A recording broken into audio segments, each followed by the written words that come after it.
Hi, and welcome to yet another episode of Mastertalk. Today we have with us Pragati Sureka, who is a PhD on emotional well-being and mental health. And I'm extremely excited to have this conversation with her because it's such a pressing topic these days. Not just about mental health, but something which everybody goes through. And that something is transition, change. You know, they say change is a constant, but it's not so easy to cope with. There are changes in relationships, there are changes in places you stay at, there are changes at work, there are changes in career, there are changes when you start or think of starting a new business, and so on and so forth. There are people who cope with it in different ways. Some don't cope with it so well, some cope with it and they fly over it as if it's effortless. So how does that happen? You know, how does somebody deal with it so beautifully? And other people, you know, are struggling because of this aspect. And not just, people at a particular stage in life, but across ages. I've seen people, even teenagers right now, because of their own issues, their own, let's say it's studies, it's moving towns because of education, it's because of relationships. So let's get on to straight away to the topic of transition and change. And then we'll also discuss what you have shared in your masterclass, which everybody would be very eager to then listen to. Thank you, Suraj. I'm really excited to be here today. And for all of you watching me today, there's just one thing I want to say, that there's one thing which is constant, and that is change. And when we have to go to school, if you remember, we were ready for it. What we did is, the school bags were packed, the tiffin boxes were there, the water bottles were there. Yeah. So when a child went to school, the child felt confident with unknowingly, the mother probably did it, that okay, I have food to eat, water bottle, notebooks. Right. Now think back of a day when suddenly you realize that your water bottle was left back. Yeah. So any change, yes, as you can say, so that's the exact feeling we get when we are in a life transition. The reason why we get so stressed out, because then we don't know what is plan B. Right. Now a young child, like when you were 6, I still remember the day my mom forgot to give me the water bottle, Yeah. I was like, oh my God, what if I'm thirsty? Yeah. I wanted the car to go back and I would have been late to school. So it was like a cascading effect, If I don't get water, then I'll be thirsty. Whom will I borrow from? What if my friend doesn't give me water? What if the teacher thinks that, It just went on and on and on. And I think our real discomfort with transitions comes from that particular feeling. Right. How will I manage? Right. How will I cope? What is plan B? What is plan C? And as we all saw in the COVID times, we were just unprepared for a virus. Yes. We are in a country where virals happen every year, virals come, even things like jaundice. Early on they used to really happen, but they stopped happening. But when the pandemic hit, everybody was at sea. Yes, absolutely. We didn't know what to do, how to live with our loved ones. If we lost any loved ones, we didn't know how to live without them. We didn't know how to entertain children. Right. Early on everybody was like, I don't get time with my kids. But when there was time with the kids, we didn't know what to do and how to manage them. So for me, what I have realized, and especially even in my therapeutic practice, I've seen the reason why we struggle with life transitions, whether big or small, is because we are not prepared for it. Right. We haven't planned for it, or we don't know what to do. Right. Now, some unplanned transitions are lovely. Yeah. Like suddenly if you get a promotion at work, right, you're so happy, So even if you've not planned for it, you start thinking of, wow, that fat salary that I'll get, the new people you would meet, and the new locations you would be traveling to. So what does your mind tell you? Oh, I'll manage, I'll cope, no problem if I have to relocate. So what happens is, we don't catastrophize good changes as we view it. Right. The discomfort which comes in, we take it in our stride. But when it comes to unpleasant changes, most of us cannot navigate them well. Right. Because we don't know how to go about it. Right, so you're so right that it becomes a cascading effect. And once there's a change, or let's say an important change which is not so comfortable, or even if it's for a comfortable reason. For example, if somebody is going for a career change, or if somebody is trying to start a new business, so they don't know how it's going to go. But because of that, this loop of thought starts in their mind that, what if I don't manage? What if I can't make it? What if this doesn't happen? What if that happens? That's so true. So two things. A, if we get into this loop, what is the best way to cope with it? How do we get out of the loop? And my second question is, how do some people just drift through it so easily and effortlessly, while others in the same space are always getting into this constant self-doubt or loop because of change, even though it's maybe good for them? That's a very good question, actually. The second one is the one I will start off with. Because why is it that some people seem to cope and others don't? Right. You know, like with every successful person, there are lots of books on it, like Atomic Habits, which talk about certain habits which all successful people have. Dale Carnegie has a book, How to Win Friends and Influence People. Right. And one particular book that I really like is Jonathan Livingston Seagull by Richard Bach, which talks about how is it that you find yourself in the rigmarole of change. That's what's really, really important. So the ones who seem to succeed, firstly, they have focus. Right. You know, we have a lot of stories in our mythology. Arjun's story with the eye of the fish. Yes. You know, a lot of times people who actually go through life transitions don't lose focus.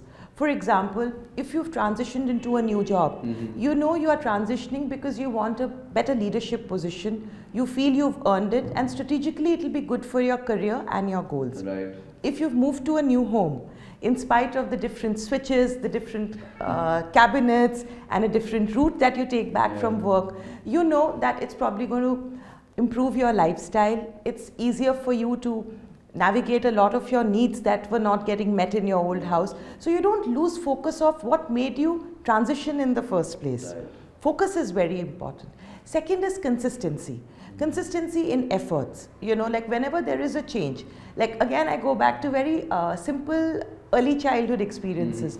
Like when we learned to write alphabets, writing that A in cursive I think was the most difficult journey all of us took. It took hours and hours of practice, you know. And after that we mastered it. Today we just write, we scribble, we don't even care if someone can read our handwriting or not, or we type and now we think it's not a big deal. Right. But consistency is what made all of us learn. Right. There was no other way. A person could be brilliant or really bad at academics, but the consistency is what was very, very important. Right. Third was the ability to laugh. You know, usually people who navigate life transitions are able to have a very light-hearted view of difficulties that they encounter. Right. I mean, I don't know anyone who's reached anywhere without any difficulty. Absolutely. Yeah. So such people are able to laugh at themselves and see humor in very trying situations. Right. Now you may ask, how is that possible? And I'm sure when you think about some personal experience, you would come up with something, you know, where you actually turned a Absolutely, yes. difficult situation into something very humorous. Yeah. Great. So I think, yeah, these four things are extremely, extremely important.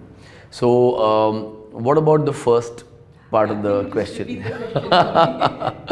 Okay. So this part was that, okay, how do some people cope with it and, you know, not be able to cope with it? And the first part was, okay, how do you go through this so that you don't get into the loop of constant doubt or thinking, that cascading effect, that, you know, how am I going to manage, you know, how am I going to make it? Because some people, as soon as they take that change, some are extremely excited about the future, but some are like, okay, they get into self-doubt, oh my God, where have I plunged? You know, I've gone free fall, but now what? Now will I fly or will I fall? So there are some, like you rightly said, absolutely right, that, you know, they get into a cascading effect, and it could be the same people who've been positive in different circumstances. They've been those guys who've laughed for, you know, various reasons, they put humor into it, but somehow this thing was a big deal to them. To somebody else, it may not be such a big deal. But this happens from everybody, you know, it's different from everybody in everybody's life. But if you get into that, is there some way that you can switch and go on a positive mode? Absolutely. Yeah, that's what I think. You know, in that, there's one technique, and of course I urge everybody to see the masterclass or do a live session to really see, which is called CBT or cognitive behavior technique, which is a technique to catch your thoughts. When thoughts get into a loop, what happens is they go on and they take over our entire psyche. So this problem solving part of our brain actually helps us think rationally. Right. But then we have other parts of the brain which get so scared that which feel ki, if I can't manage, then I'm going to die. Or absolutely everything is going to come crashing down. Yes. If it's a business that I'm starting off, I start imagining, what if I go on the roads tomorrow? Right. What if there's no money left for a vacation? What if it just goes on and on? Right. So here, there's a very nice technique. When you have these thoughts, I urge everybody to sit with a pen and paper or take out a notebook and write all those thoughts down. Literally like you catch things, I urge them to catch the thoughts. Let's say, for example, you've transitioned into a new startup or a job, Right. whatever you've done. And the thoughts which are running is, oh my God, what if I fail? Put it down. What if I'm a loser? Did I bite more than I can chew? Right. Thoughts like that which are Yes. going on and on, write them down. And then you draw a column in the middle. On one side you write pits, and on the other side you write pets. Okay. Now what are pits? Pits are those thoughts which inhibit my performance. Right. They put us down in the pits. Right. Pets are those thoughts which actually enhance our performance, which makes me feel as though, oh, all warm and fuzzy, yes, my future is rosy. Right. So if we start doing that on a regular basis, what happens is that looping of thought doesn't happen. You've Understood. caught the thoughts. Right. If you, let's say a thought like, what if I fail? Do you Right. think it's a pit or a pet? It's a pit. Absolutely, it'll Yeah. bring you down. Yeah. And if you think, wow, I'm going to be a successful entrepreneur in 3 Right. years' time, is that a pit or a pet? Of course, a pet. Yeah. Of course, a pet. So it's as simple as that. Okay. CBT is a very big word, cognitive behavior therapy. But the beauty of it is, it's actually very simple to apply, Yes. and it can be done regularly. Like you need to brush your teeth daily. I urge everybody who's watching us today, if there's one tip that you need, is on every night, spend 10 minutes with yourself and think of all the thoughts in your head, which in my book Musings I've mentioned Yeah. as maggots in the head, things that you keep worrying about, and put them down. And then think, is this a pit or a pet? So when we start bifurcating it, automatically we laugh at ourselves. Yeah. Oh my God, why am I thinking this? I know Right. this is not going to happen. Right, right. So this really, really helps. Of course, there are a lot more techniques, but that I feel is, once one starts off with something simple, then we can go on to the next one. Absolutely. I think that's a brilliant technique. First of all, thank you so much, because, people keep asking that, how do I put this on loop, or how do I cut the loop and things like that. So people give their knowledge, they'll share their knowledge, but nobody will tell you a technique that how you can do it. So I think this is a very simple technique which everybody can use. You don't have to go anywhere, you don't have to ask anybody.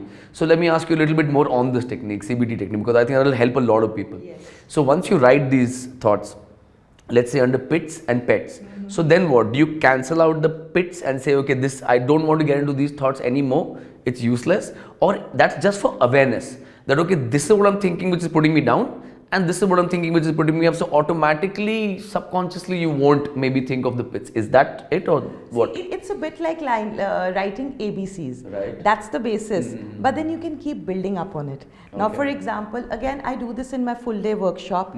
I do it with corporates, I do it with students, where they can actually learn. There are Right. workbooks on it where people learn. Right. But however, for our viewers, little bit, I would definitely like them to know, this is also the first step of self-awareness, which is a key component of emotional intelligence.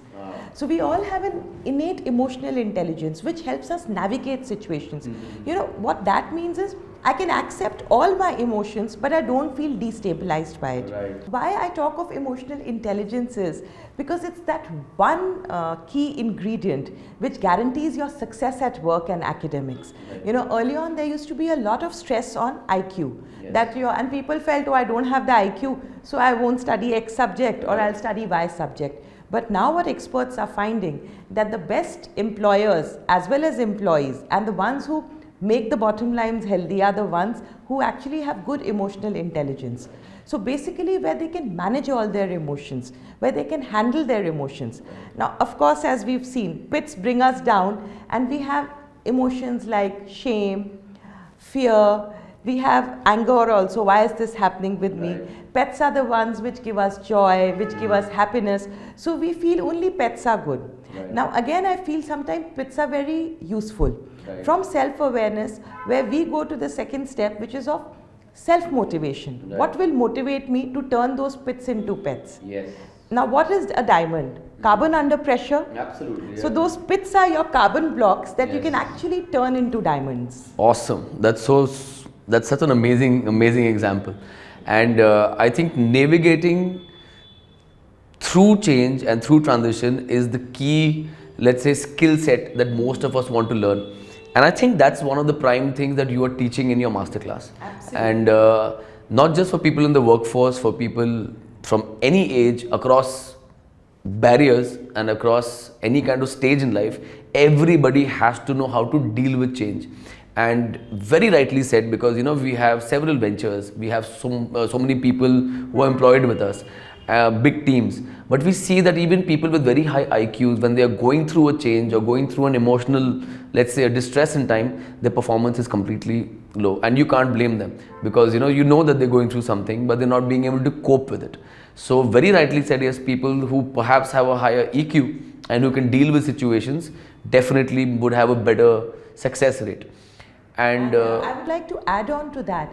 People feel that EQ is also set in stone. Right. The beauty of EQ is, it's like, you can keep stacking up. It's like a skill. You can keep building up. Right. Like, for example, very simply, like I taught you, pits and pets. Then there is self-motivation. Right. Then later on, it transfers into empathy for the other person. Right. Then how is it that you get along with people around you? Right. So EQ actually is something which, while it starts off with EQ, we can keep adding on emotional intelligence to Right. keep enhancing our EQ.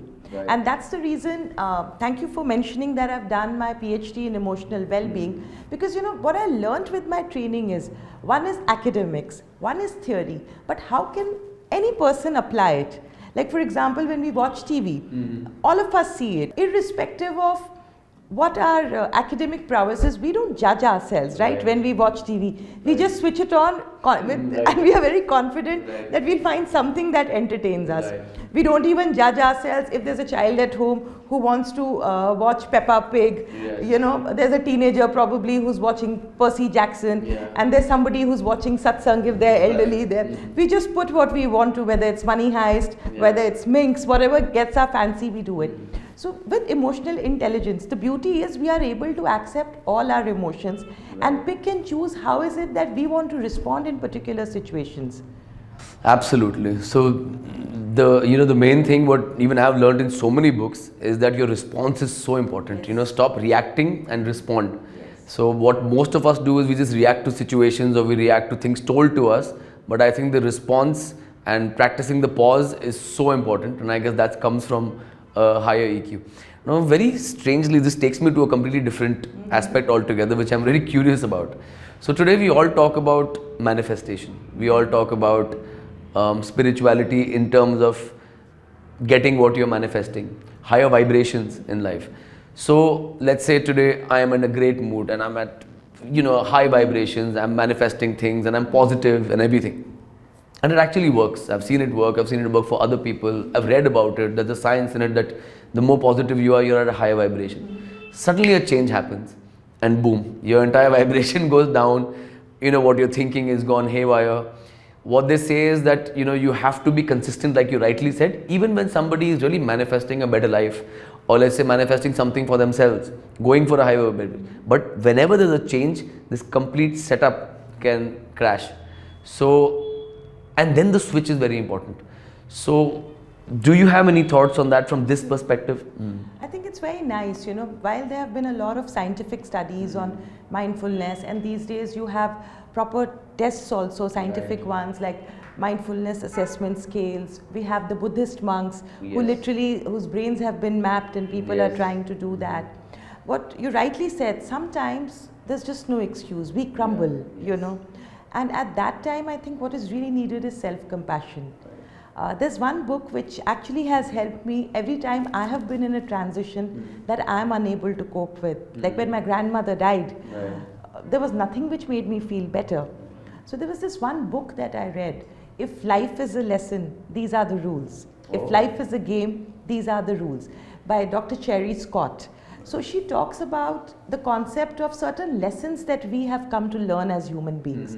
Until we don't have the humility to acknowledge, what is this transition trying to teach me? Right. And when we talk to ourselves daily, rather, it's not like mumbling in the dark. It's like you and I are talking, just listening to our thoughts. Right. We'll get the answers. Right. Like we all have that potential inside us. There's another beautiful concept which I've spoken about in my previous masterclass called whole person potential. Right. And one of them talks about the spiritual potential. Yes. And you know what researchers had found, the one who found this concept, if you want to grow spiritually, all you need to do is sit with yourself and say, I want to grow spiritually, can you guide me? Right. And just like our breath comes, now you are breathing, I am breathing, we're not consciously thinking about it. Right. We're just confident that we'll breathe. Yes. Even though we've gone through COVID, even though we've heard Yes. that without oxygen people stop breathing. Right. Some of us have had loved ones who've not been able to survive COVID, you know, Yes. because of lack of oxygen. But today, as you and I are sitting here today, tell me, are you thinking about will my next breath come? No, of course not, yeah. We have that confidence. Right, right. So that is our spiritual potential. That faith in my humanity, that faith that I'm okay, there is somebody watching over me. Right. So at those times in life transitions, I think that's the time to turn to your higher power, to actually surrender with grace. I know there may be some people who are atheists, and I'm not getting into a debate with you. Right. I'm just offering you a technique which has worked for many, many people. Right. Even organizations like Coda, which help people recover from difficult challenges, Al-Anon, a lot of them talk about surrendering to the higher power. Yes. So in my experience and in my research, what I have found is when there are life transitions, when you've completely crumpled, it's like God's giving you a chance to reset your foundation Right. and build something new out of it. Right. Yeah, I think that's a very good way to look at it, especially when we are going through something. If we can accept that, yes, let it all crumble, and I'm going to build something new from here. And yeah, completely surrender to a higher power if that's required. Okay, so it's another thing which is there, which I think a lot of our viewers would want to know, is change in terms of relationships. Most people now, I mean, they aren't being able to deal with, let's say, breakups, and you know, suddenly living without a person whom they're so used to, and you know, being without the relationship that was somehow defining them in a way. So is there some other way that they can cope with such a, you know, or there's a coping mechanism for them which adds on to whatever we've spoken about? Actually, it's a very interesting concept that you've spoken about. Usually people assume that breakups are about the other person. The person was imperfect, you blame the person for loss of interest or being boring or having greener pastures. I'm not going into those aspects. But first, when we talk of relationships, we have to understand all of us are in 3 relationships minimum at any given time. Right. First is with our own self, which is fractured for many of us, where we don't want to look at our own strengths and weaknesses. Second is our relationship with God, our higher power. Right. And third is our relationship with others, Right. whether it's the significant other with whom we are in relationship, our parents, children, grandparents, whoever, friends, you know. Most of the time, when we are in a breakup with a significant other in a relationship, we always blame the other person. Right. But here, that's a point of learning when we are transitioning. What is it in me that attracted me to that person? Right. You know, like today, if I look at an apple, I will get that tart, juicy taste, you know. Right. Now, if I expect it to be like a tomato, it's not going to taste like a tomato. Right. But there's something which I was expecting. Yes. Or there was something I was bringing to the table Right. that made me attracted to the first person, Yes. which tells me about me. Right. So what is intimacy with another? Right. A breakup is nothing but a breakdown in intimacy. Yes. So intimacy, Esther Perel, who's a very good relationship expert, says is actually an acronym for into me you see. So when I get uncomfortable with what you are seeing inside me, I want to break up with you. Oh. That's So nice perspective, yes. yeah. So if what you see in me is anger, hostility, or lack of trust, I refuse to be with you because you are showing me things about myself that I don't want to see. Right. So for me, when you are in a transition or in a breakup, I think what's important is when we point like this, as you can see, the rest of the fingers point at myself. Right. I need to introspect to see what is it that I was bringing to the table, what made me uncomfortable, what attracted me, and what made me lose the attraction. Right. Because that's the point of introspection that will help me navigate that transition. Brilliant. Superb. I think we can just go on, and that could be, you know, longer than your masterclass. But I think this is a very, very important aspect to get into today, and something which we all need to really learn, be it like what we spoke about, career, jobs, relationships, or anything in life, be it even moving houses. But I think what's the key skill set that's required today is how we navigate through transition and through change. And that's exactly what Pragati's Masterclass is all about. So very, very excited to take a look at your Masterclass. I'm sure it'll be up in about a week's time. And thank you so much for this interview and also for sharing your Masterclass on Master Mentors. I'm sure it'll be a big value addition to all our viewers. Thank you so much.